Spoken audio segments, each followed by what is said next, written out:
Glória a Deus, a graça e a paz do nosso Senhor Jesus Cristo estejam no seu coração. Amém, meu irmão?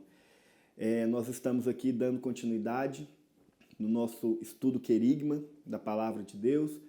E eu não sei se você tem nos acompanhado, se você está começando hoje, né? Se você está começando hoje, você pode entrar no nosso canal, né, Gustavo Pereira, e você vai poder ver todos os vídeos que você ainda não viu, né? Estão lá.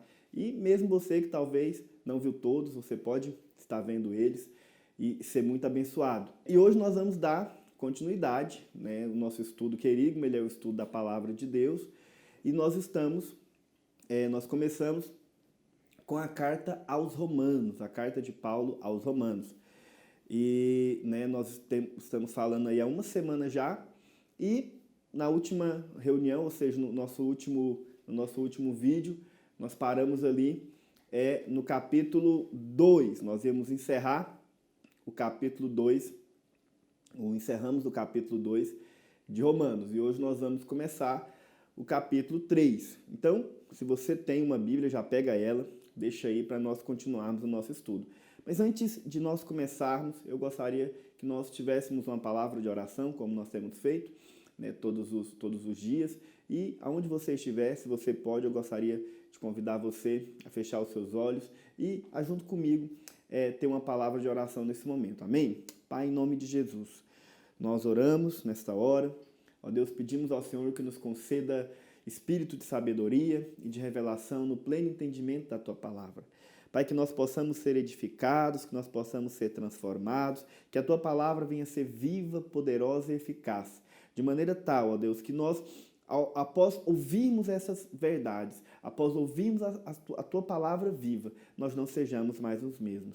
Em nome de Jesus. Amém. Aleluia. Glória a Deus. Amém. E hoje nós vamos dar continuidade ao nosso estudo, começando aqui no capítulo 3 de Romanos. Mas antes de nós darmos continuidade, eu queria fazer uma rápida revisão para que nós possamos nos situar. Como eu tenho dito para os irmãos, né, a carta aos Romanos, ela não é dividida, né? Eu sei que quando você está acostumado a pegar a Bíblia, você vê essa quantidade de divisões, né? Versículos, capítulos, né?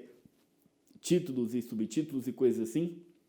Mas a carta mesmo, ela não foi escrita com essas divisões, né? Com esses temas. Isso aí foi sendo dado até mesmo para facilitar o estudo e a compreensão.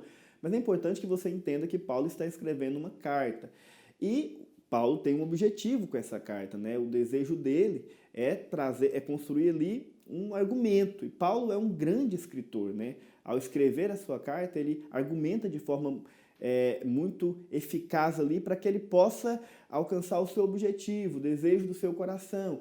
E ele queria explanar, como eu disse para os irmãos em vídeos passados, o desejo de Paulo era trazer uma explanação completa acerca do Evangelho de Deus, né? E de como ele era necessário, de como ele havia mudado, marcado, transformado a vida de Paulo, né? E qual que era a postura dele diante desse Evangelho. Então, ali no capítulo 1, como nós vimos, Paulo começa falando sobre o Evangelho de Deus, a sua origem, né, do que se trata ele coloca ali duas expressões tão poderosas, ele fala sobre a questão da encarnação, fala sobre a questão da ressurreição, depois ele se coloca ali como alguém que deveria pregar, era um devedor e não podia deixar de pregar o Evangelho. Paulo deixa isso muito claro para nós. Depois disso, Paulo começa a mostrar a importância dele, né, o porquê que o Evangelho é tão importante. Ele deixa claro que o Evangelho foi nos dado com um fim único de trazer para nós um entendimento da justificação, né, de que nós podemos ser sim justificados pela fé, e isso é tão poderoso. Mas antes de Paulo falar os pormenores, ou o que esse Evangelho de fato representa, Paulo então, ele começa, depois de falar um pouco sobre o Evangelho, ele tem que entrar num assunto que talvez para alguns incomoda um pouco, mas era necessário falar, como eu disse para os irmãos, né? Por que Paulo traz aqui a questão da condenação? Por que Paulo coloca ali a questão da ira de Deus, do julgamento, do juízo inevitável? Por que Paulo coloca todas essas coisas, né, sobre a humanidade que havia caído? Porque é simples, né? Se ele está apresentando a salvação, se o Evangelho é o poder de Deus para a salvação, surge um questionamento, surge uma pergunta: salvação de quê? de quê ou de quem que nós estamos sendo salvos, né? Então, antes de um doente poder tomar um remédio, ou aceitar tomar o remédio, ele precisa de saber que está doente. Ele precisa de ter o entendimento, a compreensão, a clareza de que está doente. E uma vez que ele está doente, ele vai, então, reconhecendo que está doente, ele vai, então, aceitar o remédio. É por isso que Paulo, ali no capítulo 1 ainda, como nós vimos, Paulo fala sobre a questão da condenação. Ele começa um longo discurso sobre a condenação. No primeiro momento, ele coloca que toda a humanidade, todo homem está debaixo de condenação. E a razão é simples. Paulo fala que eles estão debaixo de condenação por quê? Porque o homem entende a verdade de Deus, né? Deus se manifestou, Deus se revelou através de tudo que ele criou, de forma tal que todo homem sabe que existe um Deus, mas mesmo sabendo que existe um Deus, ignora, mesmo sabendo que existe um Deus, toma outros caminhos, toma outros rumos, mesmo conhecendo a verdade, prefere a mentira. Por causa disso, então, nós vimos que Deus entregou os homens a uma disposição mental reprovável, praticando entre si coisas inconvenientes, e Paulo lista, né, faz uma longa lista de pecados que são ali colocados. Depois disso, como eu disse para os irmãos, alguém poderia estar lendo isso e poderia pensar, poxa vida, né, eu entendo que Paulo está falando dessas pessoas que cometem todas essas coisas, mas eu não sou assim, eu não pratico tais coisas, eu não faço tudo que Paulo está falando. Então, de alguma forma, eu posso dizer que eu estou livre disso. E aí Paulo, ali no capítulo 2, ele começa falando, não, ninguém está livre. Por quê? Porque mesmo aqueles que pensam que não fazem, que não praticam, né, e pensam que estão livres desse julgamento, dessa condenação, eles não fazem, mas talvez não praticam, mas fazem no pensamento, fazem dentro de si, né? Não fazem porque não tiveram oportunidade, não fazem às vezes porque não tiveram a coragem, mas no fundo a maldade também está ali dentro. Então Paulo fala que esses falsos moralistas, que defendem às vezes uma moral, que pensam que são bons, na verdade não são. Depois, Paulo então também coloca a questão do religioso, como nós vimos na nossa última reunião, né? Na nossa última aula. Paulo fala que o religioso ele também está dentro desse pacote. Por quê? Porque isso é um grande problema, né? Qual que era a grande questão de uma vida religiosa, como Paulo coloca? É que muitos, às vezes, por serem religiosos, por frequentarem igrejas, né? Quando Paulo fala ali, na carta aos Romanos, ele está se referindo aos judeus, mas se fosse nos dias de hoje, provavelmente estaria se referindo a nós, porque o que Paulo está dizendo é o seguinte: o problema do religioso é que ele confia naquilo que é exterior, ele confia em coisas exteriores, ele confia, né, em rituais vazios, ele confia às vezes em títulos e coisas assim, né? Ah, eu sou crente, eu sou cristão, eu sou evangélico, eu sou presbiteriano, eu sou batista, né? Eu sou isso, eu sou aquilo, eu tenho uma Bíblia, eu ando com ela, eu abro ela no Salmo 91, deixo lá na minha casa, né? Eu fiz isso, eu fiz aquilo, eu até me batizei, eu tomo a ceia, né? Eu dizimo, tudo isso. Paulo coloca aqui que pode de alguma forma ser feito de forma religiosa na nossa vida. E esse é o problema. Porque o cristianismo autêntico, genuíno, ele tem a ver com um relacionamento genuíno com Deus, que foi baseado numa transformação, né, que aconteceu nas nossas vidas, e não em meros rituais vazios. Então Paulo até dá o exemplo da circuncisão. Ele fala, os judeus, eles confiavam na circuncisão. Eles achavam que por serem circuncidados, agora estavam salvos, simplesmente porque circuncidaram. Mas aí Paulo traz um novo entendimento, que não adianta nada você ser circuncidado na carne, se você não é circuncidado no coração. Se isso não produziu transformação, colocando nos dias de hoje, é o que eu disse, não adianta nada, né, irmos aos cultos, né, termos rituais, até tomarmos as ceias e coisas parecidas, mas se isso não produziu em nós realidade, se isso não produziu em nós transformação, né, se essas coisas não produzirem em nós, de fato, transformação, se não houve uma realidade, se não foi baseado em um relacionamento íntimo, profundo com Deus, são apenas rituais vazios que não têm valor diante de Deus. Isso é um grande problema. E isso é a religião. E Paulo coloca ela como sendo algo, de certa forma, condenável aqui.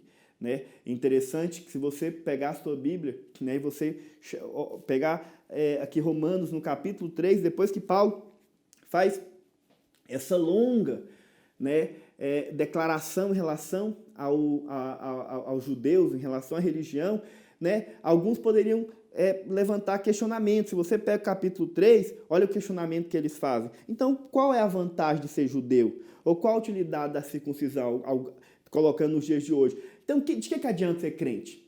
De que adianta tomar ceia? De que adianta me batizar? Do que adianta eu fazer isso, fazer aquilo? Percebe? Por quê? Porque na cabeça de muitos é só o fato de fazer. Ah, se eu fui no culto, se eu me batizei, se eu fiz isso, se eu fiz aquilo, então, né, tá tudo certo. Não tá. Entende? Relacionamento, o cristianismo, ele tem que produzir vida, realidade, transformação, mudança. Tem que ser algo real, vivo. Não pode ser apenas um ritual. Mas como Paulo coloca aqui, alguns poderiam nessa hora se levantar. E aí a resposta de Paulo é interessante. Olha o que ele fala no verso 2. Muita, sob todos os aspectos, principalmente porque os judeus foram confiados aos oráculos de Deus. Sabe qual que é a resposta de Paulo? Você está dizendo, você está falando que não tem vantagem em você, né, ser crente, você ter nascido de novo, você, né, pertencer a uma igreja, tem muita vantagem. O que ele está dizendo? Principalmente porque a você ou a nós foi confiado os oráculos de Deus. Nós recebemos a palavra, nós recebemos a mensagem. E daí, se alguns não creram, verso 3, a incredulidade deles irá a desfazer a fidelidade de Deus? Paulo responde, de maneira nenhuma, seja Deus verdadeiro e mentiroso todo homem, segundo está escrito, para seres justificado nas tuas palavras e venhas a vencer quando fores julgado. Mas se a nossa justiça traz à lume a justiça de Deus, que diremos? Porventura será Deus injusto por aplicar a sua ira? Paulo falo como homem. Paulo responde, certo que não. Do contrário, como julgará Deus o mundo? E se por causa da minha mentira fique em relé a verdade de Deus, para a sua glória, por que sou ainda condenado como pecador?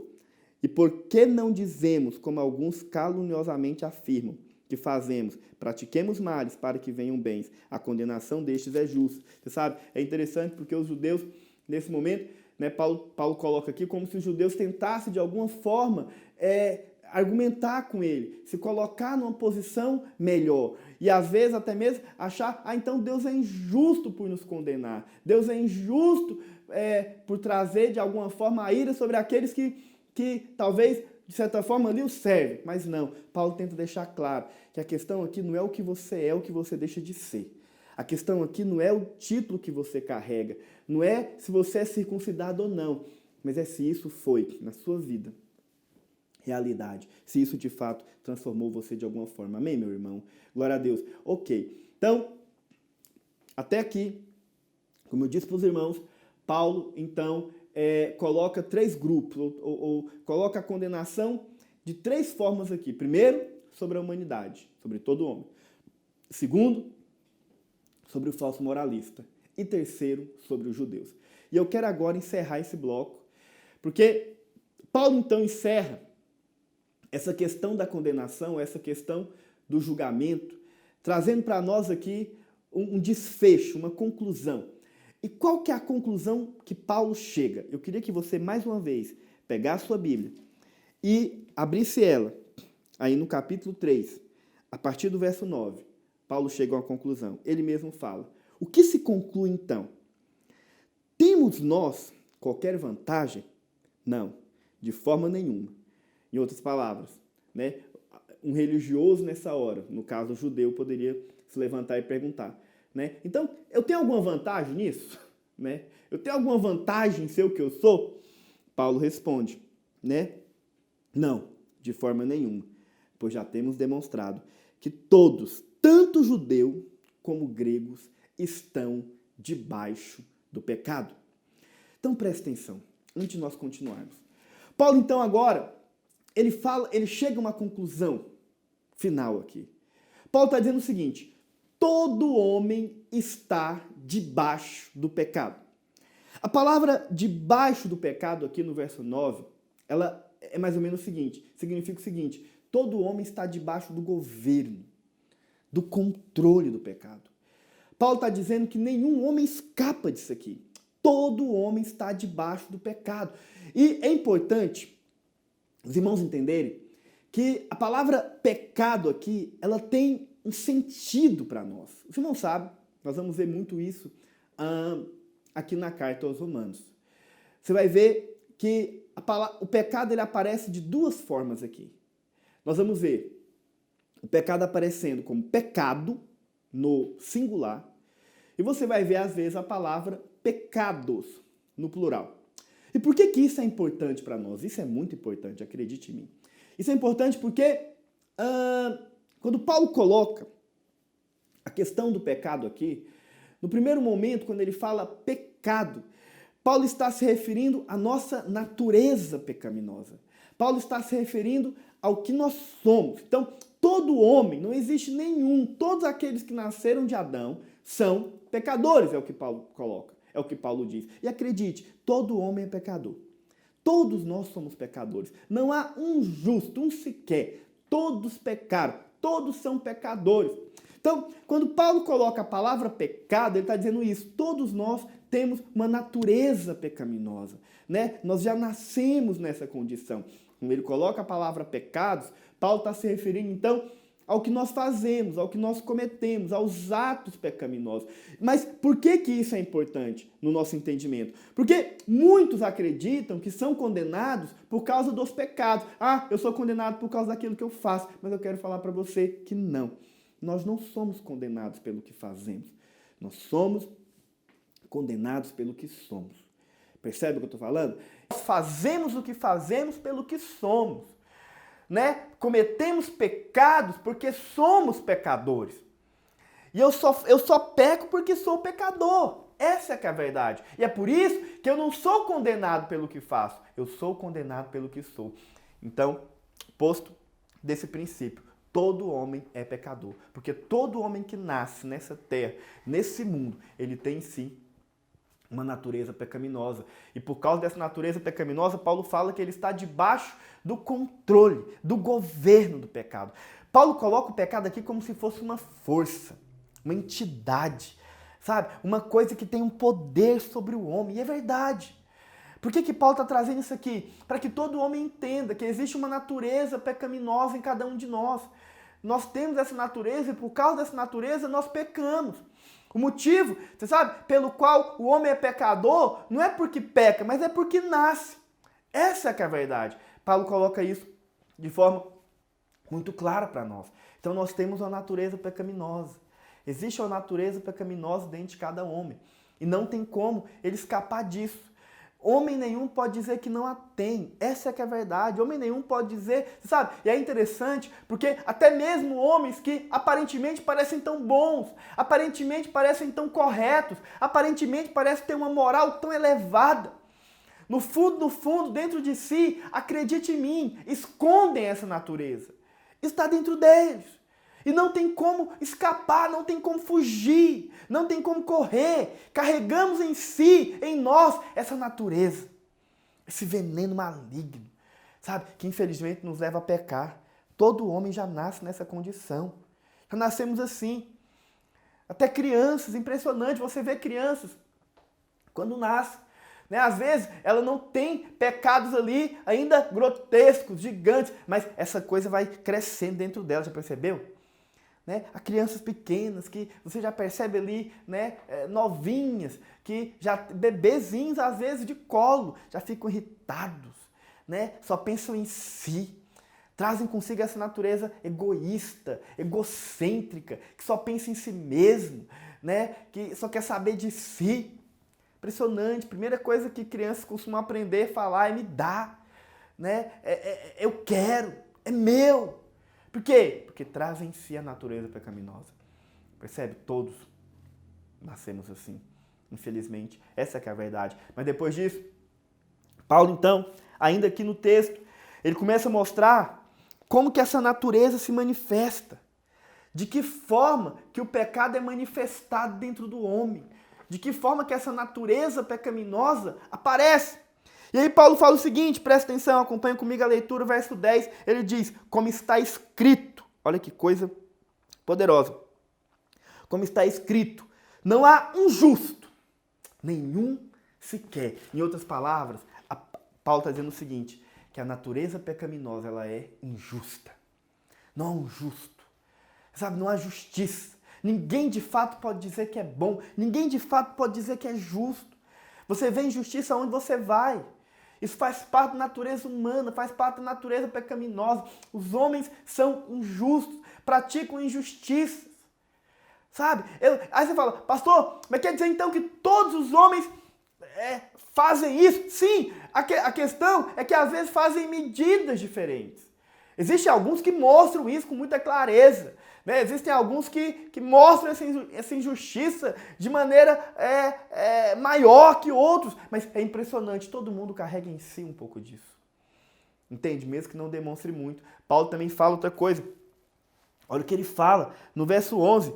Não há quem entenda. Você sabe, irmãos, Paulo está dizendo o seguinte, não há quem entenda. Quando ele diz que não há quem entenda, ele está dizendo o seguinte, que essa natureza pecaminosa, ela é ignorante. Ela não tem entendimento. É impressionante. Mas, você sabe, os homens são assim, ignorantes. Ignorantes quanto a quê? Ignorantes quanto a Deus. Ignorantes quanto à sua existência, quanto ao seu propósito, quanto à sua razão de estar aqui. Sabe, ignorantes quanto ao que vai acontecer depois disso aqui. Essa natureza ela não entende. E não só não entende, como não busca entender, não procura. Não quer saber. Ignoram a Deus. Ignoram a verdade. Sabe, essa coisa dentro de si. Tem muito a ver com aquelas perguntas, né? Eu não sei se você já ouviu aquelas perguntas filosofais, né, que se diz por aí, de onde viemos, o que estamos fazendo aqui, para onde iremos depois disso tudo, sabe? Existem esses questionamentos dentro dos homens, mas eles não buscam resposta, não procuram entender. Por quê? Porque essa natureza pecaminosa, o homem é assim, as pessoas são assim. Ou o que mais que ele diz? Não há quem busque a Deus. Não há. Sabe, a natureza pecaminosa, ela é injusta, ela é ignorante, mas ela também é egoísta. Sabe por quê? Porque o homem não busca a Deus. Os homens não querem saber de Deus. Deixa eu falar algo para você muito sério. Homem nenhum está buscando a Deus. Eu sei que na cabeça de muitos, né, que estão me ouvindo agora, não, pastor, mas houve um dia que eu busquei. Houve um dia que eu fui lá atrás de Deus. Deixa eu falar algo para você. Você não está aqui me ouvindo nesse momento porque você buscou a Deus. Você não se converteu porque um dia você buscou a Deus. Eu quero falar para você algo. Sabe, meu irmão, acredite, nenhum de nós estava buscando Deus. Muito pelo contrário. Estávamos buscando pecado. Estávamos buscando outras coisas. Estávamos atrás de outra coisa, menos de Deus. Essa que é a verdade. Na verdade, de Deus fugíamos, corríamos. Por mais que tivéssemos dentro de nós aquele desejo, aquele anseio, no fundo, o que fizemos o tempo todo foi fugir, correr. Não queríamos saber de Deus. Sabe por quê? Porque em nós havia, como eu disse, essa ignorância quanto a Deus, esse egoísmo quanto a Deus. Você sabe, o homem não busca a Deus. Nós estamos aqui porque um dia Ele nos achou. Ele nos encontrou. Ele foi aonde você estava. Foi Ele quem chorou no seu coração um desejo por Ele. Foi Ele quem colocou no seu coração e despertou você a buscá-lo. Mas do contrário, jamais iríamos até Ele. Jamais. Éramos como aquele cego na beira do caminho.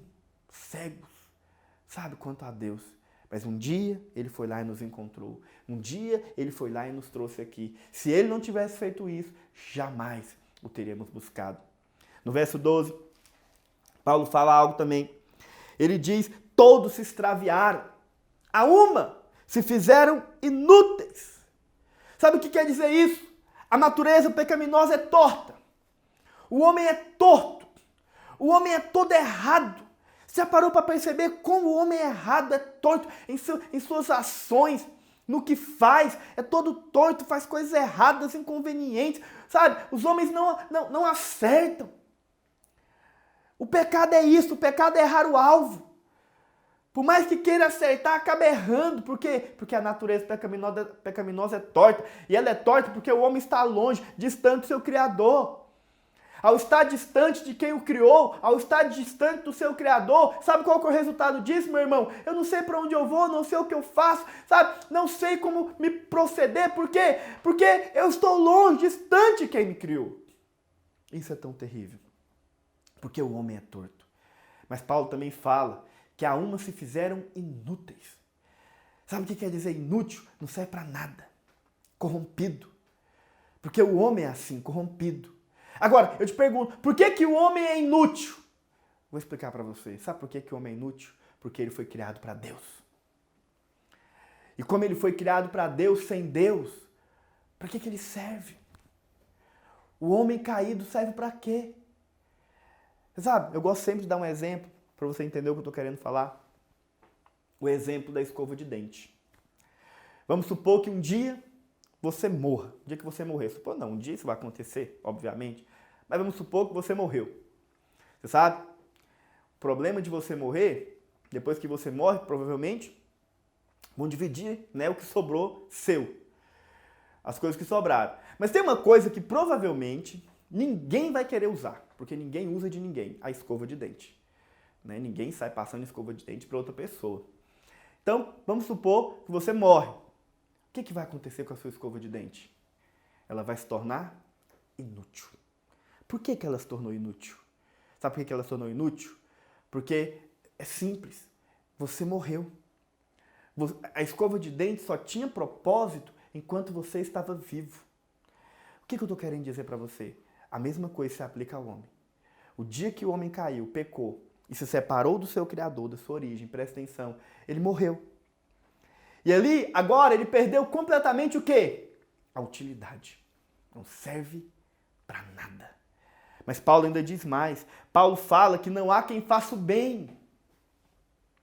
E sabe o que significa isso? Que a natureza do homem é perversa. Não existe homem que seja bom. Não existe ninguém que pode dizer, eu sou bom.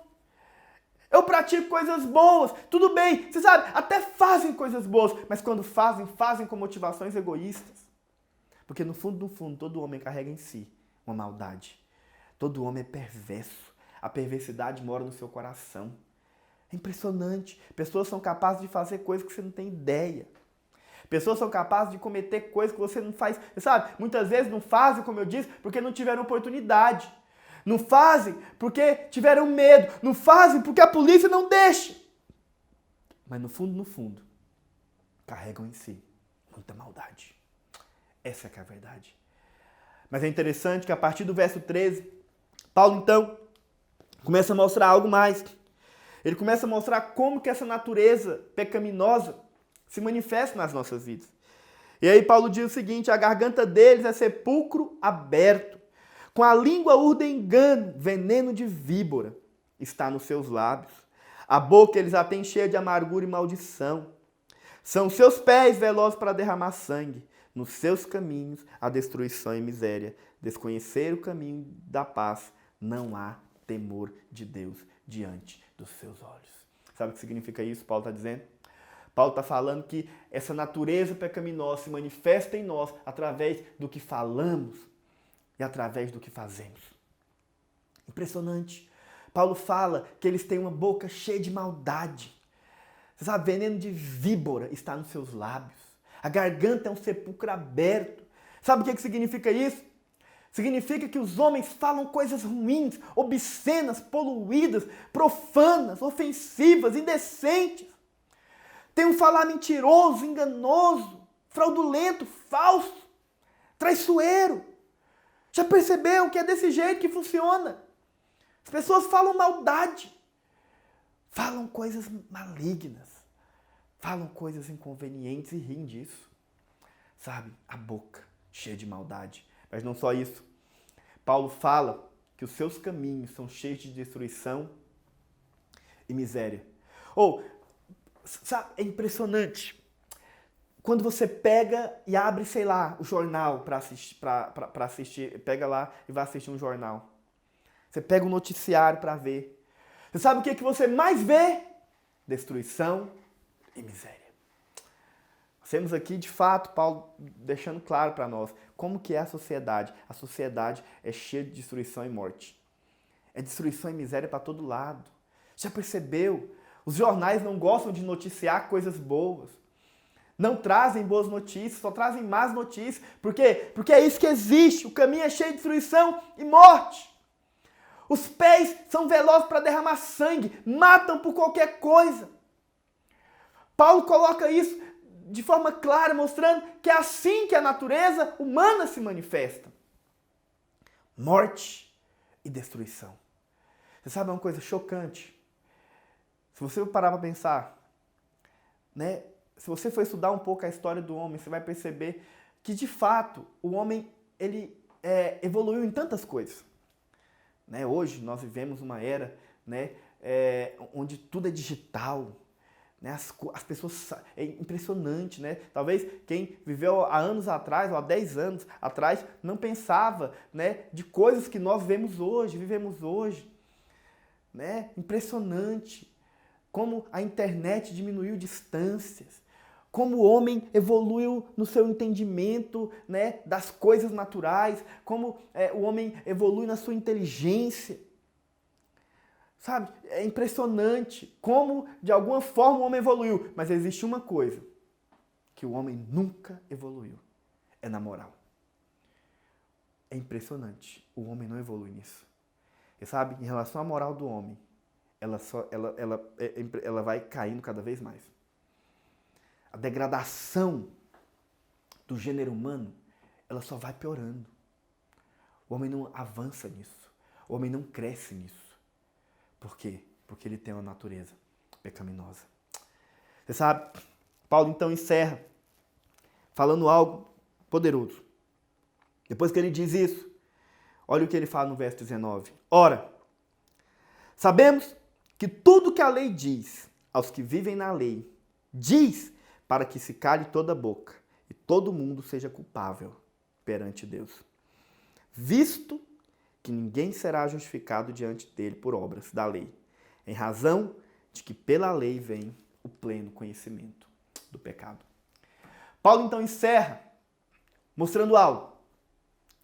E você sabe, Paulo encerra todo esse bloco onde ele fala do pecado, falando como o pecado se tornou conhecido, como que o pecado se tornou manifesto.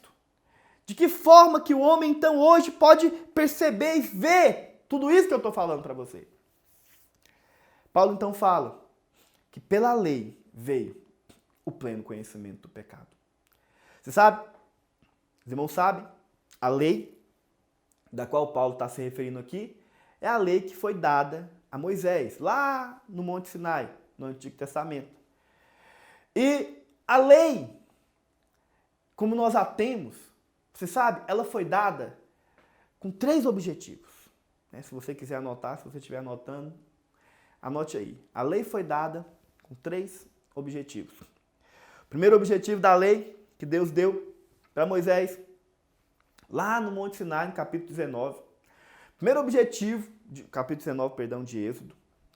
Primeiro objetivo da lei foi Deus queria se revelar ao homem. De que forma? Presta atenção.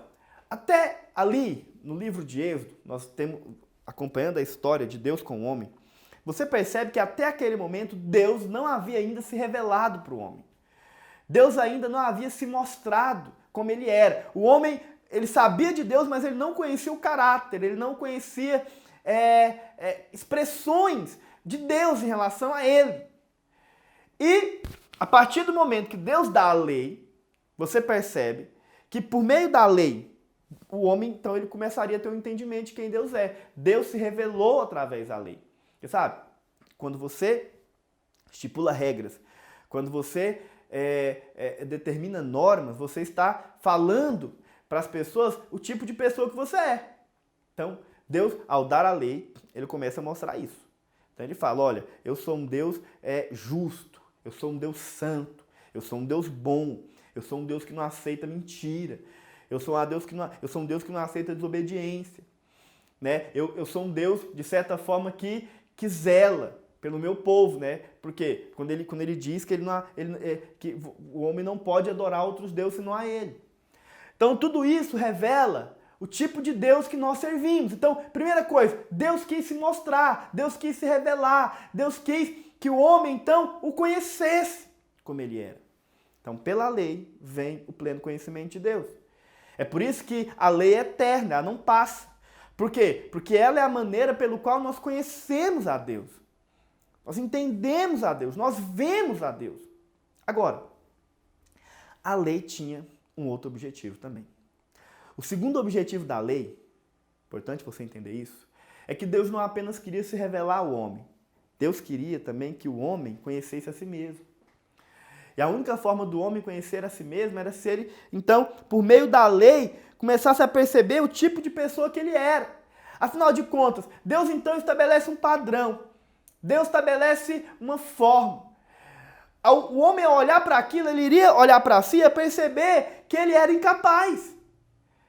Então, quando Deus determina a lei, todos os mandamentos, todos os juízos, as ordenanças que foram colocadas ali no Antigo Testamento, o homem ia olhar para aquilo e ia pensar, meu Deus, como eu estou distante desse padrão.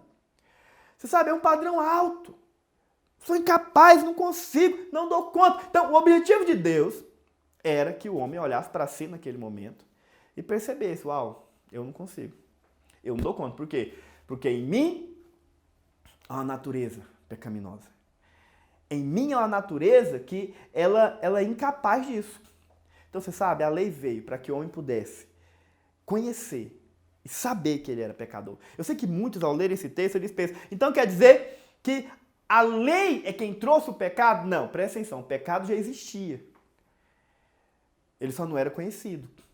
A lei trouxe o pleno conhecimento. O homem agora podia saber que era. Então, você sabe, nós estamos passando vou dar um exemplo para você. Estamos passando por um período de pandemia. Né? O mundo inteiro parou por causa desse coronavírus. E uma das coisas interessantes sobre esse vírus, né, esse coronavírus, é que muitas pessoas, elas podem pegar e elas não apresentam sintomas nenhum. Né? Então, talvez isso está sendo a grande dificuldade, né, em relação às pessoas. É um inimigo invisível, muitos não conseguem enxergá-lo, muitos não conseguem vê-lo. Na verdade, não é possível enxergar, não é possível vê-lo. Por causa disso, fica difícil saber quem tem ou quem não tem. Mas vamos supor, né, que, enfim, descobrissem agora um remédio, alguma coisa, né, que a pessoa, ao tomar aquilo, rapidamente ela ia apresentar sintomas. Ela ia começar a mostrar os sintomas. Então, ou seja, essa pessoa tem o coronavírus. Percebe? Isso talvez ajudaria muito. Mas por que eu estou te falando isso? Porque foi mais ou menos isso que aconteceu. Então, é como se todos já estivessem contaminados. Em relação ao pecado, todos de fato já estavam contaminados. E aí a lei veio como esse antídoto, esse remédio, não antídoto, mas um remédio que ao tomar ele se manifesta. Foi isso que aconteceu. O pecado já existia. A lei veio, ela mostrou. Ela trouxe a lume, é o que Paulo está dizendo. Você agora é capaz de ver, de enxergar. Um outro exemplo também, que talvez seria interessante para você entender, vamos supor que todos nós vivêssemos num mundo onde ninguém andava, todo mundo arrastava. Nós vivemos no mundo dos que se arrastam. E para você o padrão é arrastar, porque todo mundo arrasta. Mas aí um dia chega alguém andando, normal no nosso meio. De repente você olha para aquela pessoa andando, você falou, que coisa estranha, esse camarada anda, ele é diferente de todos nós. Mas aí você descobre que o padrão é aquele, que todo mundo errava, todo mundo fazia errado, mas ninguém sabia. E o padrão, na verdade, é andar, e não é arrastar. Você sabe? Presta atenção.